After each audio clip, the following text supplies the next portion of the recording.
Welcome to Pencils with Erasers, hosted by Danny Sully Sullivan. Get ready for a wild ride as we bring you the untamed and unbelievable stories from the trading floors of America, both on and off. Buckle up for an unparalleled journey into the dynamic world of finance. Without further ado, let's dive into the extraordinary tales with Sully.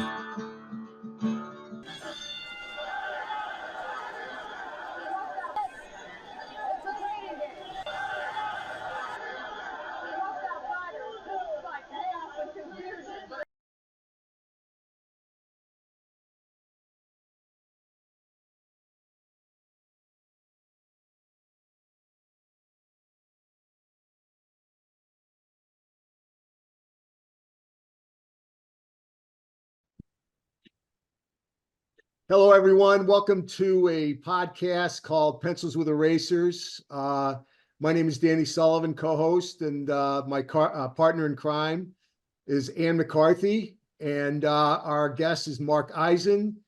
Basically, what this podcast is going to be all about is going to be all the craziness that happened off and on the floors of America. I'll let Marc explain where he worked, and just buckle up, and it's going to be a lot of fun. And we really think that the stories are going to be extremely entertaining. And I'll leave. Thanks for so much for coming on. Yeah, and thank you for coming on. Anything for my buddy Danny. Danny and we met probably over 10 years ago, I would think. Yeah, it's getting closer to 15 now. Yeah. Wow. Yeah, and it's wild how the two of us met was just through. I had left the floor. I'll go back in a minute, but when I left the floor, I was working for a firm. I was doing some brokering, some executions, and I got introduced to Danny, who at the time was doing sort of what I was doing over in Chicago, and we really connected and ended up working for the same company. Chaikin Analytics for about 2 years or so, and then we've developed a great friendship and bond, and we started thinking about different projects and things like that. So in terms of my background, went to University of Delaware after my junior year. My uncle at the time, Fred Weinstein, had worked for Drexel Burnham Lambert on the Philly floor, on the option floor. He had been there for probably about 4 years. He was an attorney, and he ended up meeting a guy named Joe Bloom, who was Jim Bloom's brother. And they were hanging out together, and he started talking about the trading floor. So he came down to visit, and, just it really struck him and everything. And he was a lawyer for a long time. And he's, at the time, he's probably in his 50s. And he's like, you know what? I'm going to do this. And he literally left being a lawyer and started learning about options. And wow, that's a big change. Yeah, big change. What year is this, Marc? Probably early 80s. Oh, wow. Yeah. What a great time to change. Yeah. So he was worked for Drexel, and he was a specialist, and then he left, I want to say in 84, and with a guy named Jim Bloom, and they started their own company. It was called Bloom and Company. And my uncle was a 40% partner in the firm. And so we were talking, and he said, hey, why don't you come work with us at the floor over the summer? I'm like, yeah, that sounds pretty cool. So at the time, I had an apartment in Wilmington. And so I got an apartment with a guy who I'm still very dear friends with. This is a funny, quick story. So I'm looking to find an apartment in Philly for the summer. So, this is 1985. So remember, obviously pre-internet, pre-everything, there were those boards on the college campuses where people put up for sale. And so I saw a roommate wanted for Philadelphia apartment. So I tore one of the little things off. Right, sure. I called this guy, Joe, and he's like, yeah, let's meet. So I went over. He was a president of his frat.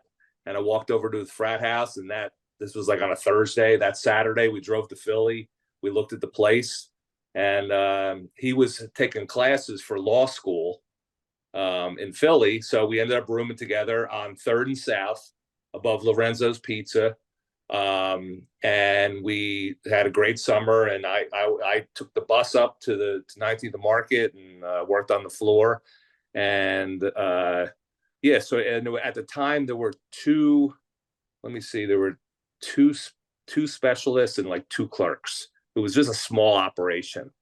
So I go back to college for my senior year, and his firm ended up merging with another firm, a guy named John Egan, who actually had run for mayor in Philadelphia before that. So the new firm was called Bloom Egan. And my uncle says, "Hey, you want to come here after you graduate?" So I'm like, "Oh yeah, definitely," because I was like applying for jobs, and I was a solid 2.8, and at U of D. And so yeah, here I ended up getting an apartment with my same guy who I live with in Philly, because he was going to Widener Law School, and we got an apartment in Wilmington. And I started in 2 weeks after I graduated, no, probably a week after I graduated, in June of '86. So wait, let me ask you. So when you said you worked on the floor that summer before your senior? Yeah, 85. Just your first day when you walked on the floor, how did it feel? Like, did you say like, "I'm home"? Like, this is what I want to do? No, I was super nervous, obviously. It's intimidating. Oh yeah, definitely. Yeah. So The pace. one of the first day, I've told Danny this story. It could have been the first day. So Put down your hands. I can't. Please go ahead. Back then you had to wear a tie. You had to wear shoes and slacks and a button down and a tie. Sure. Okay. So I come, I think it was probably first day, all dressed really nice tie. And so about, I don't know, probably 11 o'clock in the morning, this guy walks into the crowd. His name was Charlie Tustin. And he's probably, I'm 6'1", 235. Okay. Charlie's like 5'6", about 130 pounds soaking wet.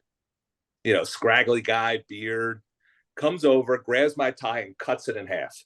Oh yeah. I'm like, what the fuck, right? Yeah. Let the shenanigans begin. I'm gonna kill this guy.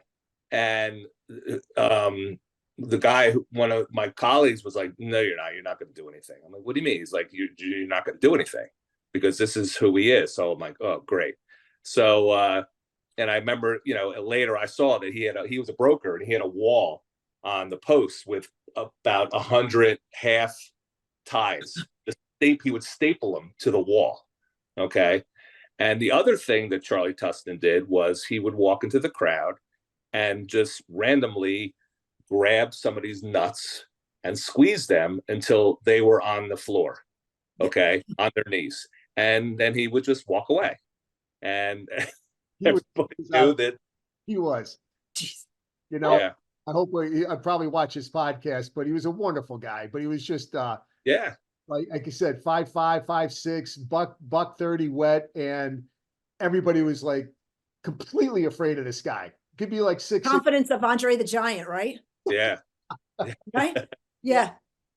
So then that's fantastic. After that, of course, I got the vibe of the floor and was learning and still obviously very naive. And then when I started back, I was a specialist clerk, for Bloom Egan, and there was a specialist in the summer of the next year, in the summer of '87, who left to work for another firm. Okay. And not for another firm, sorry, he left to do a different career. So my uncle says, "Well, you're like the most experienced clerk, so you got to become the specialist." So this is July of '87. Okay. The crash. You're there a year and they're already bringing you on your seat. Yeah. Yep. I had no idea what I was doing. I don't think people realize that's extremely impressive, because those jobs, people really jockeyed to get in front of each other, and it was intense, a lot of money on at risk right there, right? So for that to happen, that's huge. Well And it done. shows you that a college degree at 2.8 really doesn't mean shit. So Yeah. No, So I become specialist in July of 87. The shit hits the fan October 19th of 87. yeah, And the firm the firm I was working for, they were positioned really well. So they ended up making a lot of money. So it wasn't like I was going to lose my job or anything. But I had the guys in my crowd pretty much tell me what to do, you know. And Dan, I mean, it was I was working with Innemer and Welshie, but Dave Peachy was trading in my crowd, and Stu Dorfman and Billy Schultz. So, I just they would come in and be like, "Yeah, you want to buy these, or no, you don't want to do this." And so they sort of like got me through. And so how that long was were you a specialist for? so I was a specialist until that firm, Blue Megan, they got bought out by Cooper Neff. Okay, a big firm, not big firm, but medium-sized firm. It was like Susquehanna, who was Philadelphia Training, was number one, and then it was Cooper Neff. And so I became a specialist with Cooper Neff, and then I was with them for like 3 years. And then Cooper Neff decided to go get off the floor, and that's when program trading started. And they started opening up offices all around the world, and they moved off floor to trade. So, some of the people went to a firm called McGowan, and some other people went to a firm called Tague. And I was like, so a guy who was trading in my crowd, this guy, Dave Levine, came up to me. He's like, "Hey, you want to come work for me as a market maker?" So this was probably 90, 93, 94. Hey, Mark, really quick, did you have any crazy just one example of a crazy day, up or down, being a specialist or making an error or making money? Did you? Yeah, I mean, I remember one of the, and it was takeover rumor, and it was so crazy. And that, back then when the orders would just, when they had the machine, it would just like spit out of the machine, and you couldn't even like get them out fast enough. And yeah, it was crazy. But going back a little bit, when I was a clerk, we had, pre-computer, we had these long, they were like sheets of paper where we had all the positions of the options on there. So you would have like November, you would have calls on one side, puts in the other, and you would have the 45s, the 50s, the 55 to 60s, and there would be a number underneath, long 26, short 12, long 87. And during the day, they would give me the part of the ticket, and as a clerk, I would have to count up. Okay, we bought 12, sold 10, so we bought 2 on a day. So I would cross out the number and write the new number on these sheets of paper. Then I would figure out the delta of the whole position. So I'm nervous, so, and I got to tell the specialist, you're long 4,000, so he could hedge and everything like that. So there was a lot of pressure with that. A lot of thinking. Yeah. Yeah. So I was with CooperNet. Then I joined Dave Levine. I was a market maker for him for about 5 years. And, so basically he put up the capital. He paid me a draw. And then he was paying me, I remember at the time he was paying me like $3,000 a month. So whatever my account was at the end of the year, so the first 36,000 will go to him. So everything was 50-50. So my like health insurance came out of there, all my expenses and everything like that, my lease, my seat lease. And then whatever was left after that, we would split, and I would get a bonus. So, there were years I made no money, and there were years I did really well. So after the 1 year I did well, I forget what year it was, people kept telling me, why don't you just go on your own? Why do you have to give up? I'm like, I don't know. I don't think I'm ready to do it yet. It took me about a year to make the decision. So at the time we were clearing first options for FOC, who eventually became Spear Leeds, who eventually became Goldman Sachs.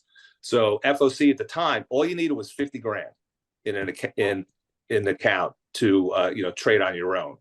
So I'm like, I'm going to do it. So I got my own broker dealer, which back then it was really easy to do. Right. my broker dealer was called Trading Places Inc. Okay. And so I start trading, and I put up like 55,000 because that was like what I was going to get at the end of the year as my split. So I put that, started trading, and this was like in November.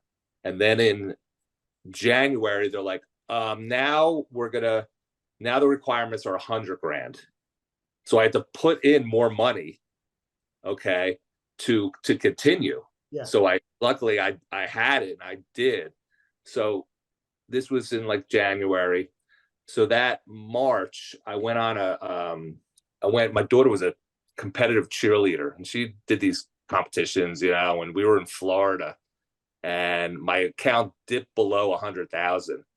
And I remember talking on a payphone to my buddy who was running, Spear Lee's at the time.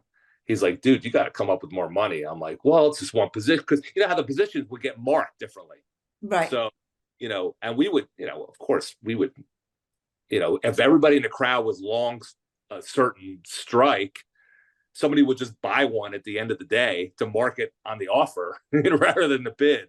Right. But anyway, I got through that, and the rest of the year turned out well. So, and I traded, on my own until 2008.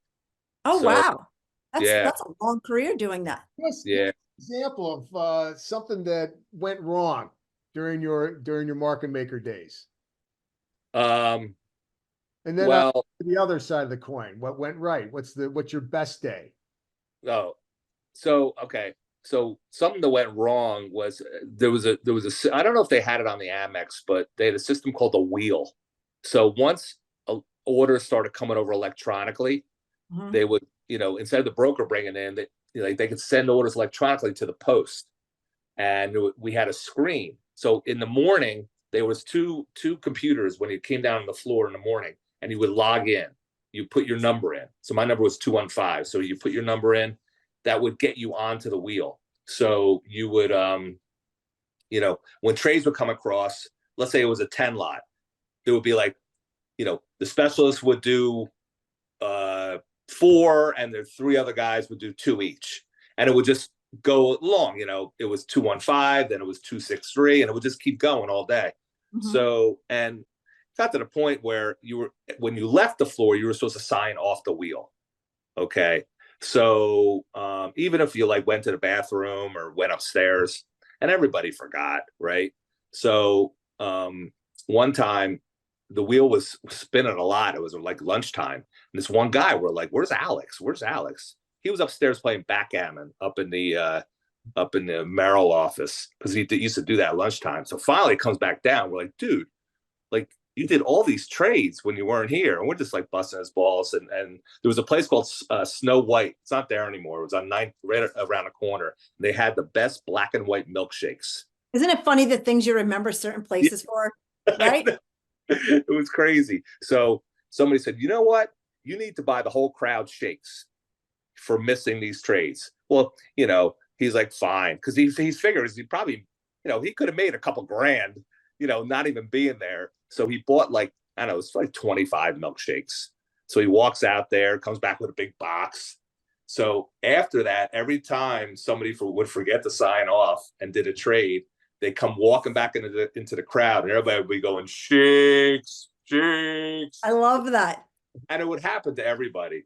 So one time I forgot to sign off the wheel, and I left early. I left at like 2:30. I just felt like leaving early. Forget to sign off. Well, I was very friendly. I traded in Susquehanna's index pit, and I was very friendly with the specialist. And so here I go home. My daughter's, I don't know, she's probably like 7 years old. I got her on the swing set in the backyard. So now it's like 3:45. So my phone rings, and it's Joe Hubbard, the specialist, and he's like, dude, where are you? I'm like, oh, I'm home. He's like, you've done all these trades. You forgot to sign off the wheel. So I'm like, oh shit. So I call my buddy, Mike. I'm like, dude, go to the computer. Cause we used to sign each other in and off the wheel. So he's like, sign me out. So he signed me out. Then I'm like, oh man, I got to figure out what my delta is. Oh my God. A hedge. So I had him at the time, we were using a program called Micro Hedge. that's where we would keep all our positions. So I gave him my login. He went over to the Spear Leads post, logged in to see what my position was. And he's like, whatever, you're long 3,200. So I was able to get my stock order in. Wait, you're long 3,200 options? 3,200 deltas. Oh, deltas. Okay. Yeah. Man. Okay, go ahead. You know, so I ended up losing a little bit of money, but it could have been like really, really bad. And buying a bunch of milkshakes. Yeah, exactly. Yeah. Right, Now, exactly. if you said that to us, that you were getting milkshakes on the floor, but like, I never worked on the Amex. I used to go visit my dad all the time over there. But when it was milkshake day, I knew I was getting a margarita. Oh. That's what we called them on this. So it was a busy trading day. We sent someone out for milkshakes, and they'd come back with about 10 margaritas in those milkshake cups. Oh, we awesome, man. in the pit where I traded. So like I said, it was the Susquehanna Index pit. I traded XAU, which is gold, silver, OSX, BKX, and another one called EPX. And we had the one guy, he bought a mini fridge. So we had that in the back of the post. It was a three-tier post. In the back were like the stock execution people. And he kept up there. And it was sort of like, you know, like in Tommy Boy, he's like, oh, a fridge. I could put 6 packs of beer soda in there, you know? So we kept beer in the fridge. Yeah. And they poured it in cups, and not all the time, especially around the holidays and stuff like that. Right, sure. Yeah. But one sort of good story, which happened, you know, in terms of like trading. So we had somebody who was trading in the XAU index, and we called him Combo Man.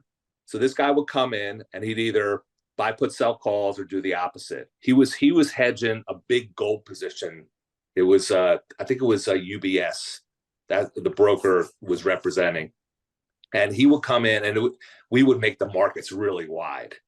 So we all would put on these positions, we'd hedge them right away and just locked in. We were just like printing money again. And so we were always like, oh, when's Combo Man coming in? When's Combo Man coming in? And I was very friendly with the broker who would bring the order into the crowd.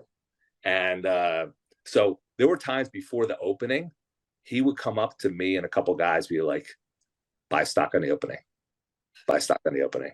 I'm like, really? He's like, yeah, buy a lot of stock on the open, you know, through the end. So, you know, we were buying the index. So the index that had like 12 stocks in it. So I'd buy like 10,000 on the opening, and he'd come in with a huge order. So we were all getting short. Now, meanwhile, we're already hedged. So everybody in the crowd is going to hedge. It's driving everything up. And so we all had this huge position on 1 month, and it was in the winter. It was like in February. And so we never knew when he was going to come take the position off. Could be the next day, could be a week, could be 3 weeks. We never knew. But it was happen, and there were times it wouldn't happen for 2 weeks. So anyway, we all had this big position. I had this position on like probably 400 times, which is a lot. It's like 40,000, you know, deltas. And so there was a big snowstorm in Philly. And that day, like, it was getting worse and worse and worse. And I said, you know what, I'm just going to stay overnight.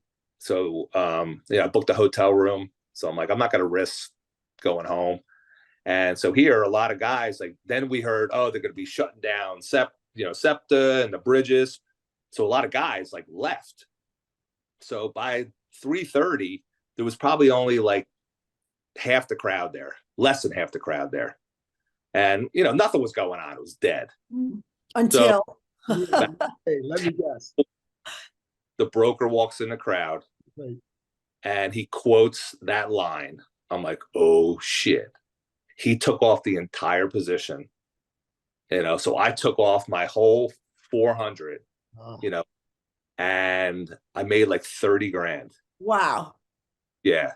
Just because we made the market real wide. And like, I probably would have only done like maybe 100 if everybody was there, but I was able to do everything I wanted to do. Sure. You mean they didn't stay logged in? They logged out before they left?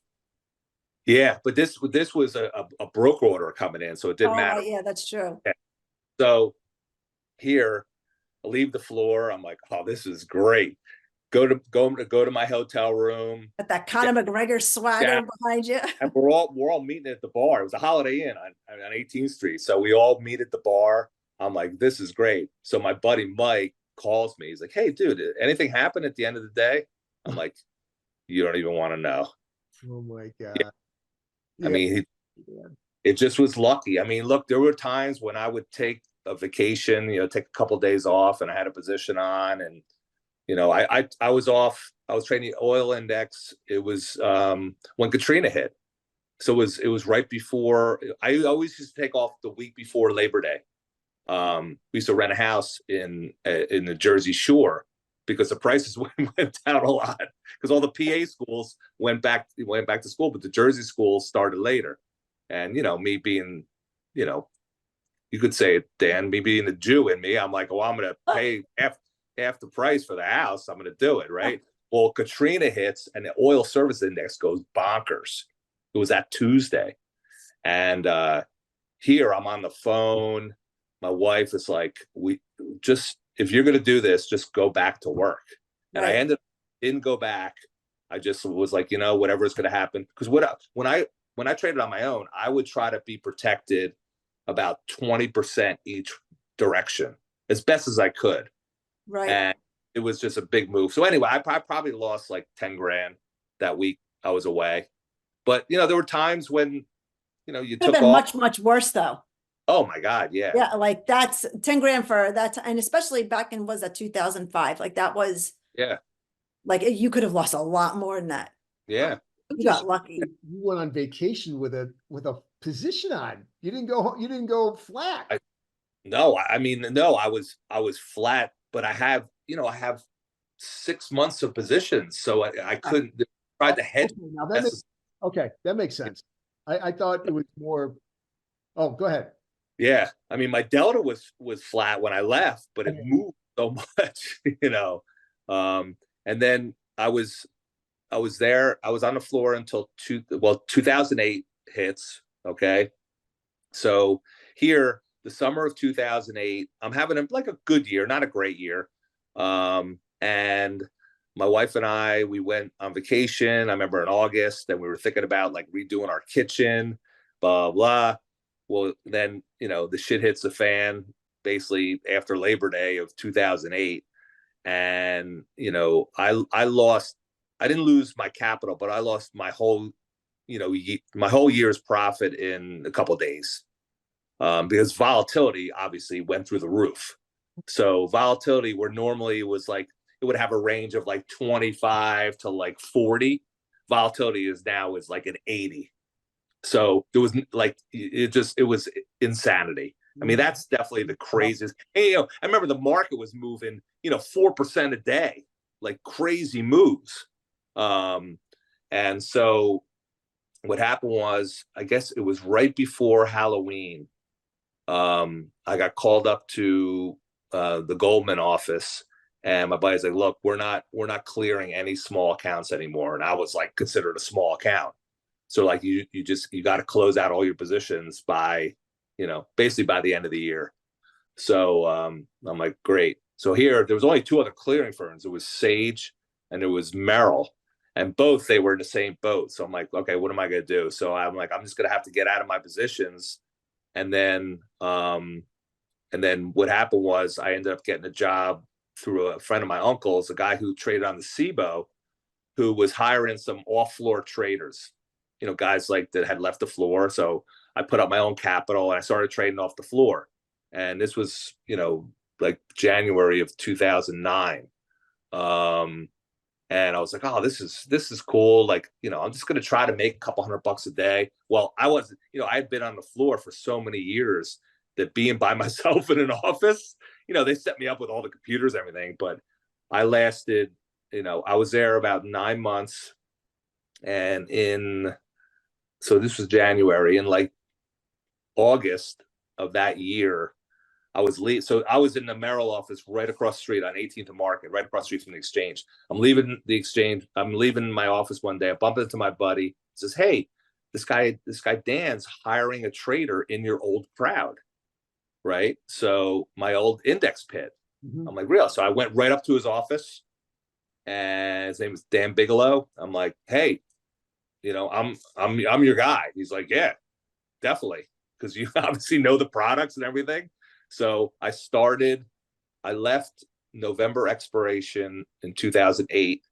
I started back October of 2009 in my same exact spot where I left, 11 months before that. There were still like newspapers, like and wrappers and stuff. So, Right. You still had a beer in the fridge. yeah.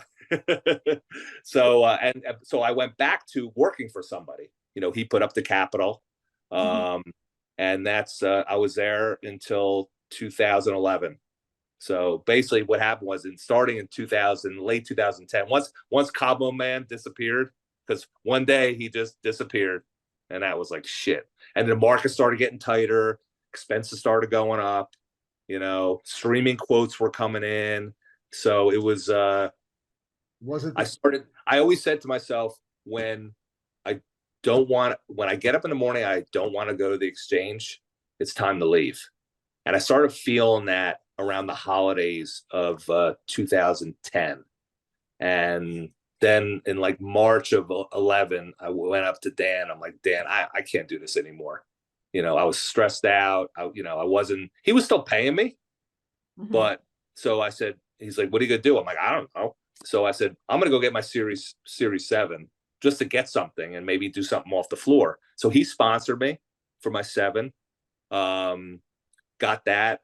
And then I started working for a firm called CV Brokerage. And it was guys from the floor. And I was basically trying to get them order flow for their option business, for the broker business. So I would go to New York like once a month, talking to hedge funds, banks, and things like that. It was tough. It was very competitive. It's wild how over a span of 25 years, you changed titles and you learned so many different aspects of the one industry. Yeah. I mean, and it seems like you dominated each one. Usually when someone reinvents themselves over a period of 25 years, they go from, Wall Street to they leave and they become the lawyer, or they try different industries. Not you, like you really reinvented yourself within that industry. That's huge. Yeah. And That's then impressive. It's not easy to do, especially on the side where it's like you said, so volatile. That's your own money. Like you have kids, you have a wife, you have responsibilities. That's, you have a pretty big set on you to do that. That's not easy. That's why the years I did well, I would obviously try to put away money, putting away for the kids and everything like that, because I knew I could not do well the next year. Right. So I think that's also something with the floor that people don't realize. I always worked on the New York. I was down on the New York for 18 years. And I think people don't realize that half of the New York, we're getting orders and we're getting paid salaries and our bonuses are, it's really not it's not our livelihood to put up so much of our own capital. But the specialists, a lot of them really, really, really do. And I don't think people realize the dynamic between the two. Right. You know what I'm saying? Like they don't really know, people that aren't in our industry, they don't realize how you really have to be sensitive at times. When you're slow, you have to be very sensitive to the guy at the end of your booth who's a specialist who could be losing a ton of cash. That's his kid's college tuition. I don't think people realize that. And that happened a lot. A lot. Those kids, tuition out the door in a matter of minutes, if not seconds. I had a guy that a young guy was trading in. He didn't trade in this is when I just was trading XAU, the gold silver index. There was some tech stocks that were trading at our posts, and this is like late 90s, and he was like 23, 24 years old. He was working for Group 1, and he hit it big one year, and he got like a $500,000 bonus. Okay. So he quits, right? I'm like, dude, what are you gonna do? And he was a nut job to start with. Okay. He ended up moving to Florida, and he's like, I'm just gonna play golf every day. So the first thing he did, he took like 4 of his friends to Vegas for a long weekend. He spent like $25,000, right? He went to Bangkok. New money, right? Well, yeah. And he ended up blowing it all within a year. And the only thing he had to show for it was a watch that he had bought. He leased a car, he rented an apartment, and he begged to get his job back. And yeah, he ended up coming back on the floor, but yeah, and it was crazy. A lot of guys did that for a lot less money, right? Yeah. Oh man. Hey, Mark, any pranks that, because I know before it was adolescent kids, grown men acting like adolescent kids. Anything that stands out that you remember? Prank, whatever. There was so many of them. I remember when I was a clerk, my buddy Steve, because we use pencils, obviously, because we would, when we changed the positions, we erase it and write the new ones on. He was notorious for just, AKA pencils with erase. He would just walk over and just break the end of my pencil nonstop, every day. And then, so that, that was a little thing, but it was just annoying because you knew it was going to happen. Another thing too, like when we were on our post and you would be like, there was like a high, like a half wall, and you'd have your hand like this. We used to white out people's fingernails. Okay. You wouldn't be able to feel it because you're like talking, whatever, and it would happen to everybody. Right. Yeah. That's a first for me. I've never heard that one. Oh yeah. And then you, a lot of times wouldn't know, and so, guys we'd do that, as well as put the spurs on the back of, on the shoes, and everybody would go, oh, whole floor, 1,000 people. It's funny. I was just talking about with OJ dying. I remember watching the Bronco chase on the trading, not the Bronco chase, but the Bronco chase happened at night. But every time there was a car, because after that, there was always like these car chases, and CNBC would like preempt it. So I remember standing around a TV during trading, just watching a car chase, like would just stop. That was funny. And I had one guy who, speaking of whiteout, one of the guys in our crowd, I think he was working for Timber Hill. So he had his own little mini computer. We thought that was like the coolest thing. And he went up for lunch one day, and the one guy, he took whiteout and just put whiteout on all the keys on his computer. So he had to sit there and scratch it all off, right? And then another time, somebody put on another guy's laptop, because he would close it, he put a piece of pizza, folded. So the guy thought I did it. Oh no! Wait, what did he do? Take the pizza? He took the pizza and he threw it at me, right? And then I was like, ready to punch him. These are adults, by the way, for anybody who's listening. Adults doing this, I love that. Everybody's laughing, But yeah, so in going back to the whiteout story, so this one guy, his name was Dan. He was a goofy, quirky guy. He very intelligent, and he was always reading like Forbes magazine and things like that. So he had his hand up, and somebody whited out his fingernails. Well, I didn't do it, but the guy next to me did. He thought I did it. So he rolled up the magazine, and it was a thick magazine, and he smacked me on the top of the head. And he was a small guy too. So everybody, the whole crowd's laughing. And I'm like, I'm going to fucking kill you. I'm like, if you do that one more time, right? And everybody's laughing. They're like, what is that all about? So they sort of like stopped me from going after him. So for literally a year, all I heard every day was, if you do that one more time, I'm gonna kill you, right? Oh my God, it's amazing that more fist fights didn't break out. Like for all the years I was down there, I think I only saw maybe one or two, honest to God. And it was like more after the bell, because people were like, tensions were just so built up, because it never happened during the trading day. But it's like amazing, right? I don't know how many were on your floor, but we didn't have hardly any. Yeah, I mean, there weren't that many fights, and it was funny how like guys were getting big time arguments with each other, Right. nose to nose, and Wait. then they would grab a beer afterwards You know why there Yeah. were many fights? Why? because you get fined. You can find an S Big load. time. Yeah, that's Yeah. true. You get fined $5,000 or something like that. I saw a guy stab another guy in the neck with a pen, Ooh, like in his neck. get out, yeah. really? Oh, in the crowd, yeah. What happened? I don't know. He just pulled it out, and you No, know. no, no. What happened to the person that stabbed him? Did he get fined? Yeah, they get fined. You know. Everybody covered for him. You had more than one fight, they could take away your membership. You're off the floor. Oh yeah. Seriously. So we had obviously the PA system on the floor, just like all the floors had.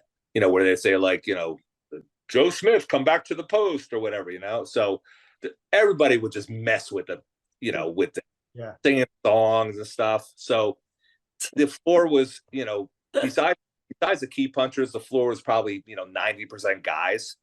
So every time a woman would come on the floor, like whether it was on a tour or somebody's, you get the cat calls and all that.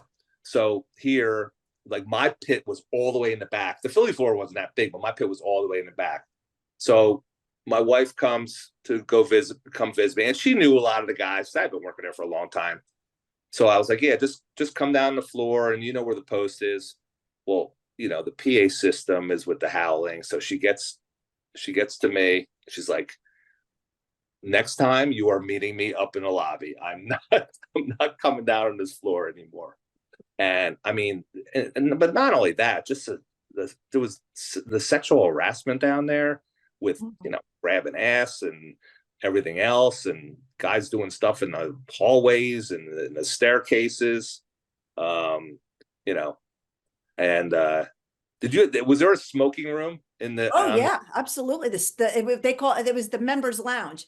And it was like, and I had to laugh because it was like all the men went in there. Like there was like, when I was down there, there was so few women, so few. I mean, when I signed the book in 2002, I was the 80th woman to sign the book to become a member. Like there were almost none. And it was always the guys that were smoking were all the ones in Jurassic Park, they called it, because they all looked like they were 95 years old. You know, like I remember as, you know, trying to, like, as a clerk going to find somebody in the smoking room, like you couldn't even like see anything. Yeah. It's amazing they didn't burn it down, right? Because so many cigarettes, they would just drop in and put them out with their, you know, Florsham shoe and just swish it out.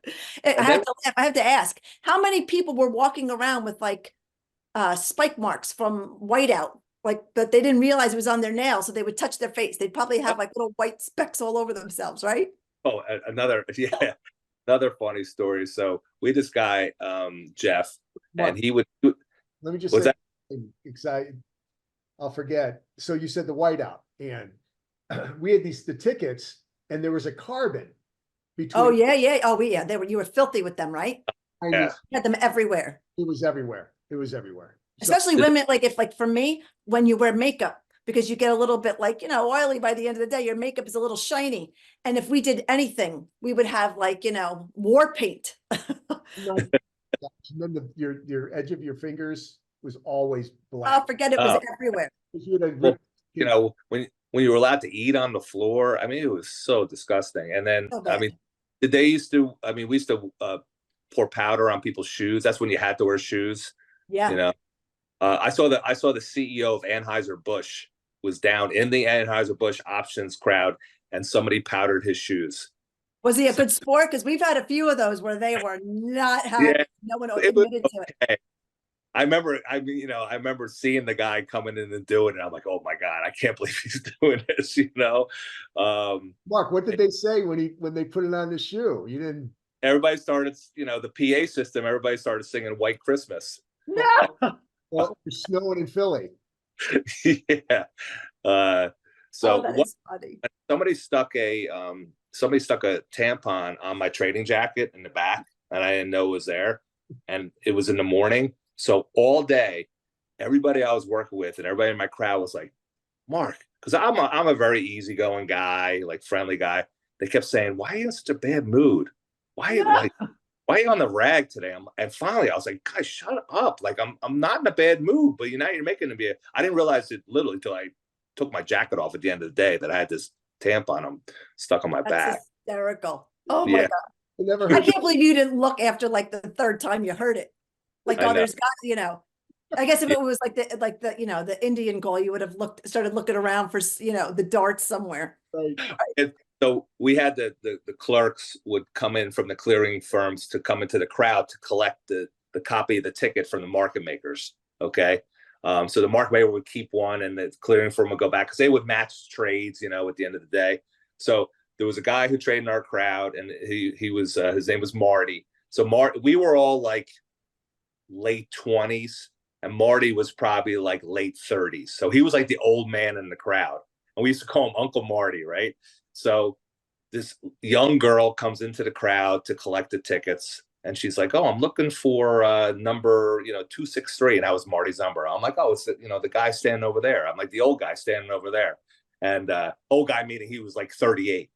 Yeah. And I said to the girl, and you could tell she was nervous, like probably her first day there. I said, he's really hard of hearing. So you got to talk loud when you go up to him. So she walked up to him. She's like, can I have your tickets? Right. And he'd be like, oh, okay. And he's like, and finally, after a couple of days, he's like, every time this girl walks into the crowd, she's like yelling. We all knew what was going on, obviously. I love that stuff. It was so, you know, I mean, there's so many stories of, you know, because, you know, pre-laptop and cell phone, you're with these people all day long. And you could go. There was no reprieve. You were in it with them all day, every day. You made great friendships. You knew so much about these people. You knew about their family and what they liked and what they dislike. And not that you like socialize with all these people, but you're in a crowd with 20 people that, you know, and you're shoulder to shoulder. So we used to do a lot of crossword puzzles. Oh yeah, sure. You know, so one guy he was in the front of the I forgot about them. Yeah, so he would have the Philadelphia Inquirer, the Philadelphia Daily News, and USA Today. He would make copies. So you'd walk through, you'd grab a copy of each, and that's what you do, like, because you didn't want to leave the crowd just in case like an order came in. Right. You know, and so I'd actually it made me so now it's funny, like my wife and I we love watching Jeopardy. So I'll answer a question. She'd be looking at me. She's like, how did you know that? I'm like, crossword puzzles, you know? Right. You're absolutely right. That is so, I forgot about them. We had like the Arthur Cashin used to put out Cashin's Comments. He was like an old timer on the floor of the New York. And he had put a trivia question at the very end. And it was one of the most difficult questions. I mean, every now and then he'd throw you a softball, but it was always like, and if it stumped one of us, like, and nobody was allowed to if you got the answer and you revealed it to someone, oh, they would pounce on you so fast. Like you would, it was almost like you murdered somebody. You couldn't give the answer to anybody. If you knew it, you held on to that and you didn't tell anybody. That's cool. Those are the best. I remember those. So now what's a phrase or a sentence that you use today that nobody outside of the floor would get?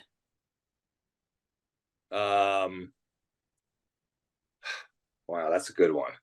I saw it in one of my group chats and I said, oh, that is a great question. Like I'll say to someone like, you know, let's go to dinner. We have to get out to dinner. We have, you know, and after we try a few times, I'm like, we got to get this thing on the tape soon. And they look at me like, the hell does that mean? Like they have no idea what that means. Cool. I've never heard that one, Ann.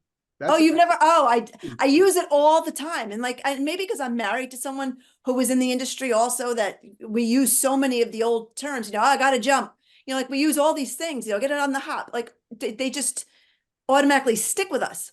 But people around here, like all the other moms and stuff like that, I do drop off or something. Oh, we got to get that on the tape. We got to get this. They have no idea what I'm talking about. I'll tell you mine really quick. It's not really verbal. It's more fingers. It's the you know, the signals, the hand signs. So yeah, like just say if someone's across the bar and they need something, a couple of beers, or I'd go, you know, give me 5. Yeah. Or the other thing is that I've noticed people say, why do you do 3 like that? Yes. Yeah. Absolutely.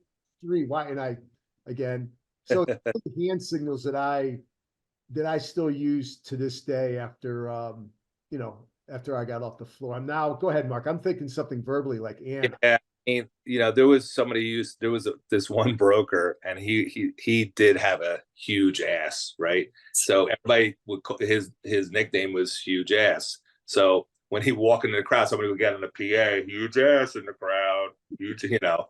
So oh, I got one. So you know Gene Ware, right? Yeah. Dan. So George Keefus always used to call Gene Ware prick. So when somebody would mention Gene Ware's name, you'd hear 20 guys to go prick. You know, that would just happen. And it was so funny because I, even to this day, I mean, this is, you know, 30 years ago, if not longer, if I walked over to my wife right now and I said Gene Ware, she would say prick. Rick, I love it. That's the best.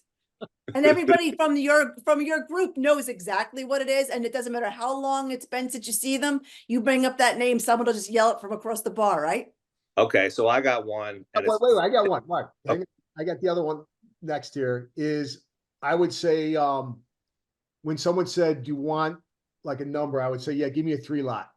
That's what I said. There you go, and that's mine. Like I do a 5-lot, 3-lot, whatever it may be. How many beers you want? You know, let's get a 3-lot. Yeah, yeah. That's so funny. Okay, yeah. So this is definitely big time politically incorrect, but so there was a guy who traded in our crowd, and people thought he was gay, but he wasn't. And this one guy would just harass him all the time. And his number was 222. Okay.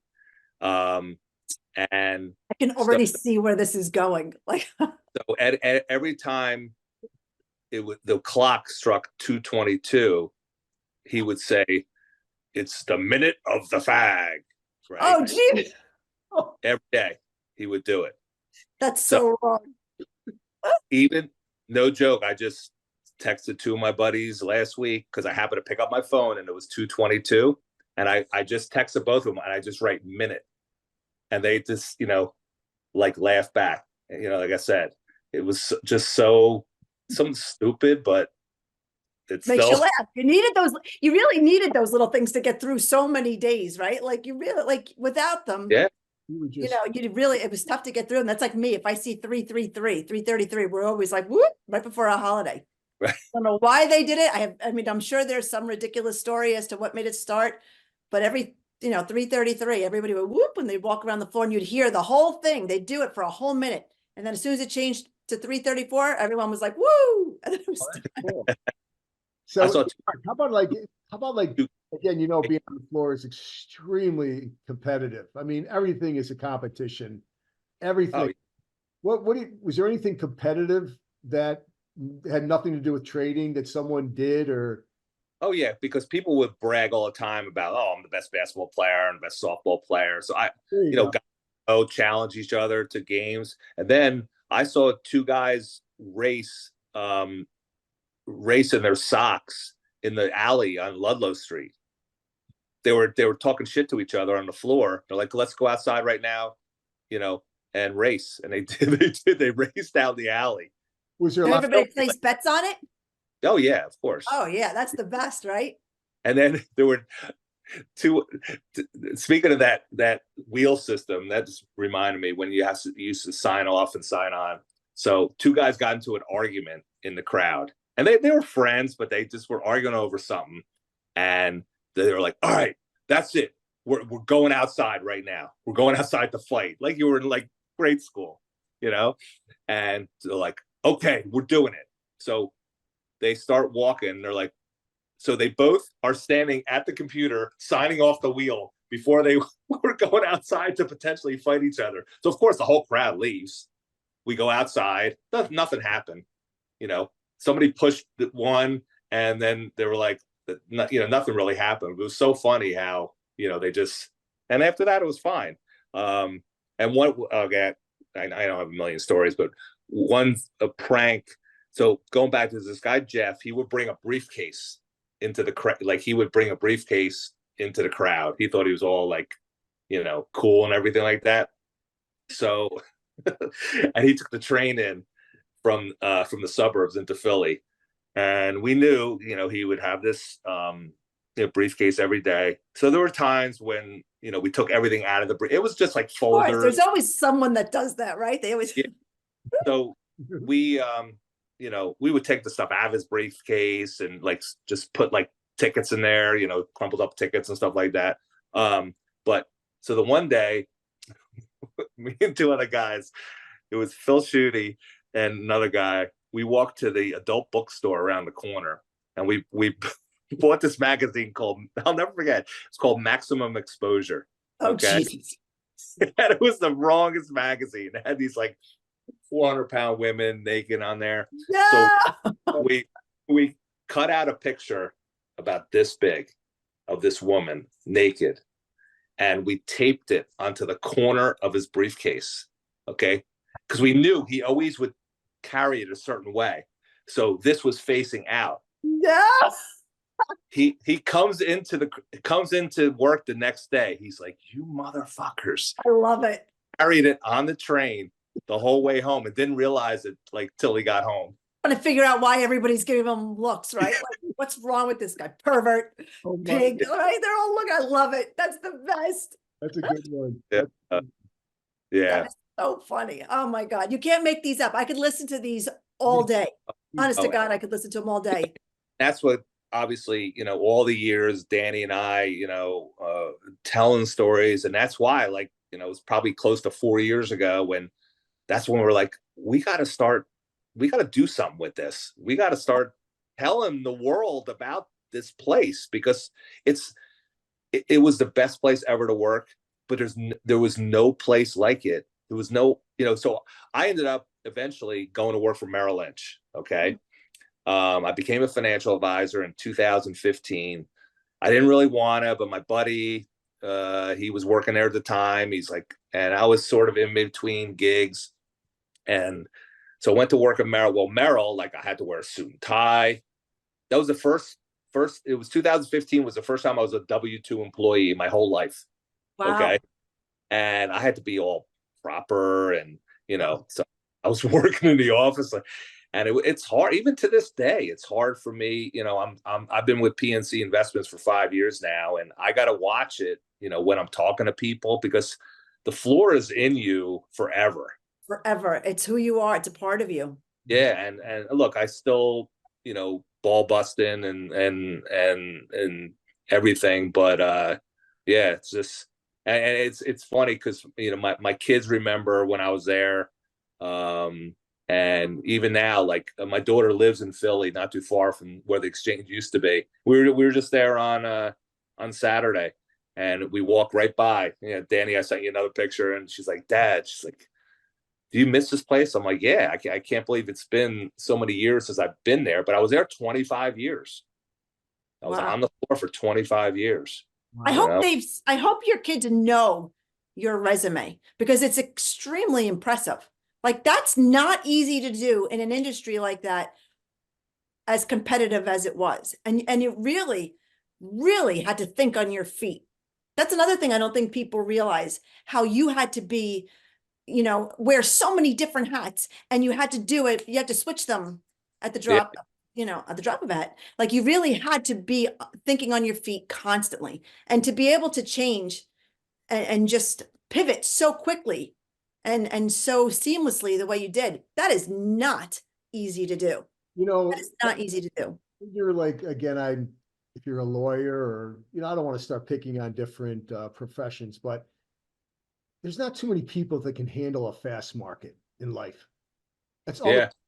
People don't even know what a fast market is. Right. So, to me, when you hear people talking about how much pressure they have, go and get in the middle of the S&P 500 pit during an unemployment number. Let's just see what your job is now. And I'm not, like I said, not taking away. It's just what you just said, and it's a different. You got to be extremely tough. You got to have extremely thick skin to even last in that industry. I remember just going on the floor, and I mean, again, I'm not a small guy either, and I'd go on the floor, and I knew what was coming. Yeah. Intimidated. I knew that the people that I'm going to be approaching in about 5 minutes were just the constant ball busters. I mean, just there was never a moment that we did not make fun of one another. And All day long. and you know how like exhausting that can be? It can be fun. Don't get me wrong, it's fun, but it's exhausting, and you're like, you got to be quick on your, you got to be better. And if you're not as quick as the other person, and believe me, I wasn't as quick at times, I would just walk away with my tail between my legs and skip away, and go, oh my God, that was, I got to do this again tomorrow for 8 hours. So that's, you just, again, what you were saying, Ann, it was a tough world to live in, but you flip the coin, it was the best. So Mark, let me end it with this. Would you do it again if you had No. Really? Yeah. What would you do different? It was wild too. To this day, I still have dreams that I'm on the trading floor and I'm trying to do. No, I'm saying, would you do it if you had to do it all over again? Would you? Yes. Oh, I thought you said no. No. Yeah. 100%. Yeah. Okay. I'm sorry. I thought you said. The only regret I have, well, and I look back now that guys who left the floor before me and like started, either a different career or something. I wish I would have left a little bit earlier than when I did. Just because I sort of saw the writing on the wall, after 2008, 2009. And I think that like if I would have made the move then, but then again, I knew that the thing about that job was my earning potential was unlimited. And that's what I loved about it. And you never knew what was going to happen each day. So I'm I have ADD and I'm very organized and I like to know, and I'm always writing stuff down. And people are like, how did you work on the floor?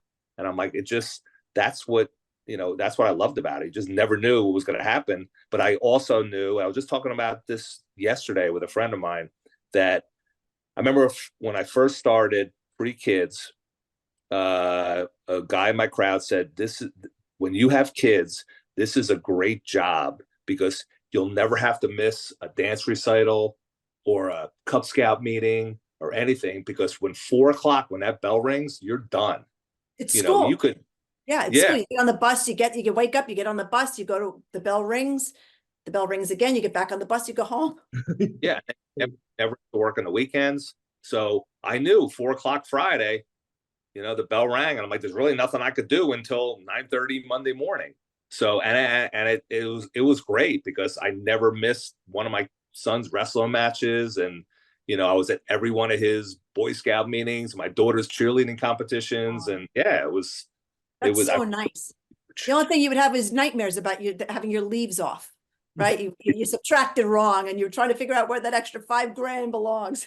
I know. About this, we're going to close this. Do you want to do any? I know you mentioned PNC. What would you want to just tell the viewers, especially the ones that live in your area, what you're doing right now? And so I'm a branch-based financial advisor with PNC Investments. I cover 4 branches in New Jersey, Southern New Jersey.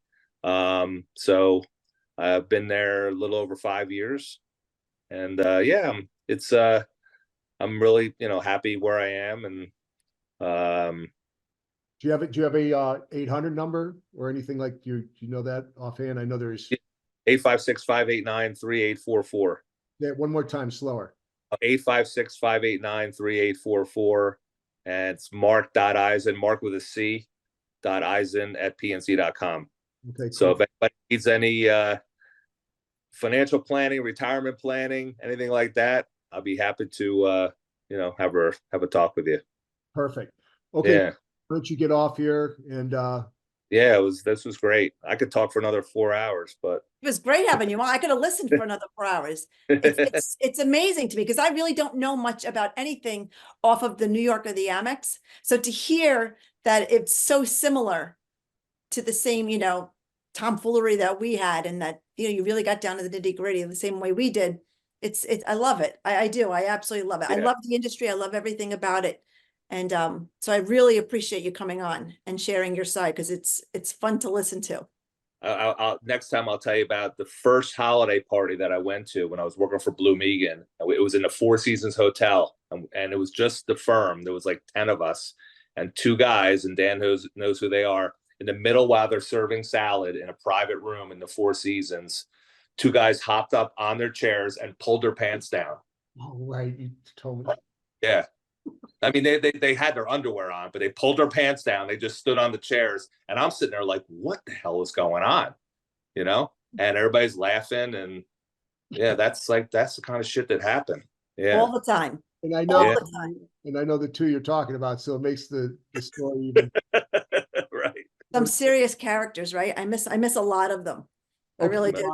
Thanks again, buddy. We'll talk soon. Message from Daniel Sullivan, CEO at Mogator Media Capital. At Mogator Media Capital, we are dedicated to transforming creative and financial dreams into reality. With a deep understanding of both finance and storytelling, we excel at financial investment and crafting compelling narratives. If you have an idea centered on wealth, money, or anything financial, we want to hear from you. If you're interested in investing in a unique entertainment business model, we want to talk to you. Our approach is distinct. With strong relationships with top production companies, always seeking the next Wolf of Wall Street, MMC exclusively focuses on financial genres, making us the go-to destination for your ideas and investments. When it comes to financial content, we're the ones who can bring your concepts to life. On the financial side, we know how to grow your investments in the entertainment market. Our business plan guarantees a risk-free investment with a guaranteed premium. Sound too good to be true? Let us prove it to you. Visit our website at www.mogatormediacapital.com, and in the upper right-hand corner, select either content or investment and fill out the short form that fits your narrative. Join us at MMC, where finance becomes the star of the show.